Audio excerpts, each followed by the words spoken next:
খাবো, আটা মাখা আছে, আটা মেখে রাখলে না রুটিটা বেশ ভালো হয়। আমার রুটি তো ঠিকঠাক গোল হয় না আর ফোলেও না, তাই মেখে রাখলে দেখি একটু ঠিকঠাক হয়। আর জানো আজ রুটি দিয়ে খাওয়ার জন্য এটা কি বানিয়েছি, মানে মাথায় আসছিল না আজকে রাত্রে রুটি খাবো, কি বানাবো কি বানাবো। নতুন আলু সেদ্ধ করে সেটাকে কর্নফ্লাওয়ার, সয়া সস, মানে যেভাবে আর কি চিলি চিকেন বা চিলি সয়া বানায় ঠিক সেইভাবে করে বানিয়েছি। খেতে দারুণ হয়েছে রুটি। কিন্তু এটা যদি আমি একটু এখন বানাতে পারতাম গরম গরম আর রুটিটা করতে পারতাম, অসাধারণ লাগতো খেতে। কিন্তু এখন বানাতে গেলে এই বাসন হবে, গ্যাস মোছবো, এই ঠান্ডা জল, একেতে আমি দিনের বেলায় রান্নাঘরে থাকতে পারি না, এত ড্যাম রান্নাঘরটা।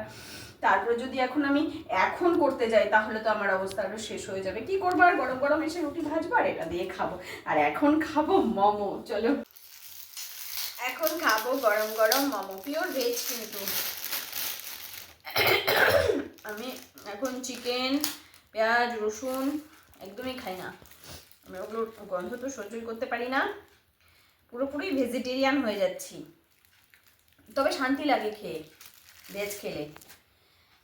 এখন গরম গরম মোমো খাই। তো আজকের মতো টাটা।